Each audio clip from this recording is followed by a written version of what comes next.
Hello. അപ്പോ ഇതാണ് friendship. ആ മൂവിയിലെ കുറച്ച് വിശേഷങ്ങൾ ഷെയർ ചെയ്യാനാണ്. അപ്പൊ ആദ്യം തന്നെ നിങ്ങൾക്കൊന്ന് ഇൻട്രൊഡ്യൂസ് ചെയ്യാം. Myself RJ Kiran. ഈ സിനിമയിൽ ഒരു ചെറിയൊരു നായകനാണ്. ചെറുതല്ല, മെയിൻ നായകൻ.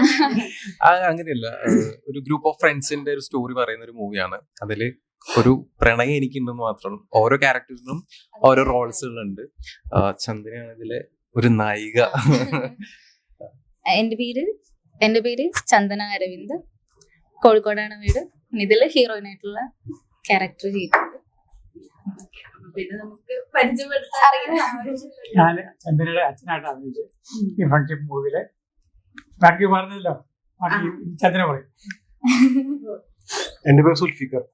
4 ഫ്രണ്ട്സില് ഒരു ഫ്രണ്ട്സ്. അപ്പൊ ഈ ഒരു ഫ്രണ്ട്ഷിപ്പ് എന്ന് പറയുമ്പോൾ തന്നെ ഭയങ്കര വാല്യൂ ആണ്.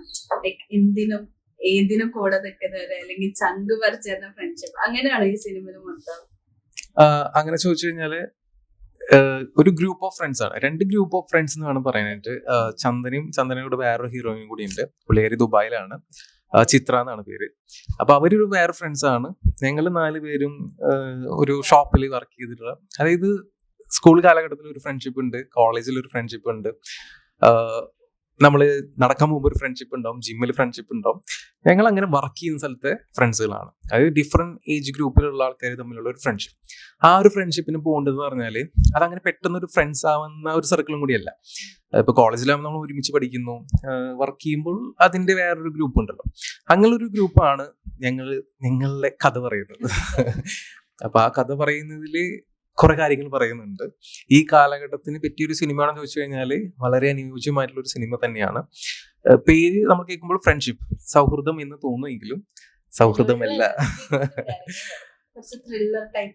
അതെ, ഒരു സസ്പെൻസ് ത്രില്ലറാണ് മെയിൻലി ഈ കഥ പറയുന്നത്.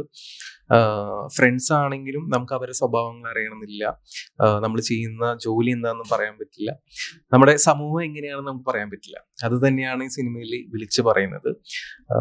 സുൽഫിക്ക പറയൂ, ബാക്കി ഇപ്പൊ നേരത്തെ പറഞ്ഞു പല ഏജിലുള്ള ബോണ്ടിലുള്ള ഫ്രണ്ട്സ് ആണ്. അപ്പൊ എങ്ങനെയുണ്ടായിരുന്നു നിങ്ങൾ തമ്മിലും ഒരു ഏജ് ഡിഫറൻസ് ഉണ്ടായിരുന്നു റിയൽ ലൈഫിലും?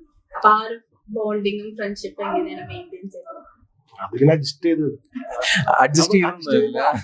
നല്ല ഫ്രണ്ട്ഷിപ്പ്. ഫ്രണ്ട്ഷിപ്പ് പറഞ്ഞാല് ഒരു 10-15,000 ശമ്പളം കിട്ടുമ്പോ അടിച്ചുപൊളിച്ച് എൻജോയ് ചെയ്യുക, കറങ്ങുക, ദുബായിക്ക് പോകാൻ സ്വപ്നം കാണുക, അങ്ങനെയൊക്കെ കറക്കും. സുൽഫിക്കർ എന്ന് പറഞ്ഞാല് സുൽഫിക്ക അങ്ങനെയാണ് വിളിക്കാനായിട്ട്. ഞങ്ങൾ സെറ്റിൽ വന്നപ്പോ തൊട്ട്, ഇപ്പൊ നമ്മുടെ തൊട്ടടുത്ത് സ്പടികൻ ജോർജ് സാർ ഇരിക്കുന്നുണ്ട്. അദ്ദേഹം എന്ന് പറഞ്ഞാൽ ഞങ്ങൾക്ക് ഭയങ്കര സീനിയർ ആയിരുന്നു. ഒരു ഗുരുസ്ഥാനം ഞങ്ങൾ കൊടുത്തിരുന്നു. അതങ്ങനെയാണ്, നമുക്ക് അറിയില്ലെങ്കിൽ നമ്മൾ കാണുമ്പോൾ സ്പടികൻ ജോർജ്, ആ സ്പടികൻ സിനിമയിൽ അദ്ദേഹം വന്നപ്പോ ആ ഒരു മസിൽ പിടുത്തവും ആ ഒരു ക്യാരക്ടർ തന്നെ നമ്മളെ പേടിപ്പിക്കുന്ന ഒരു ക്യാരക്ടർ ആയിരുന്നു. അത് തന്നെയാണ് ഞാൻ ചെറുപ്പത്തിൽ കണ്ട ഒരു ക്യാരക്ടറാണ്. അത് തന്നെയായിരുന്നു സെറ്റിൽ വന്നപ്പോ, അദ്ദേഹം വലിയൊരു സാറ്. ഞാനൊരു ആർജിയാണ്. അപ്പൊ നമ്മൾ മിങ്കിൾ ചെയ്യാനൊക്കെ നമ്മൾ സംസാരിച്ചു തുടങ്ങിയപ്പോ ഭയങ്കര കൂളായിരുന്നു, ഭയങ്കര ഫ്രണ്ട്ലി ആയിരുന്നു, നമ്മളോട് നന്നായി സംസാരിച്ചു. നമ്മൾ സാധാരണ ഒരു ജാട എന്നൊക്കെ പറയില്ല, അങ്ങനെ ഒരു സംഭവം ഞങ്ങൾക്ക് ആ സെറ്റില് ആരും ഉണ്ടായിരുന്നില്ല. നമുക്ക് കുറച്ചുകൂടി കോൺഫിഡൻസും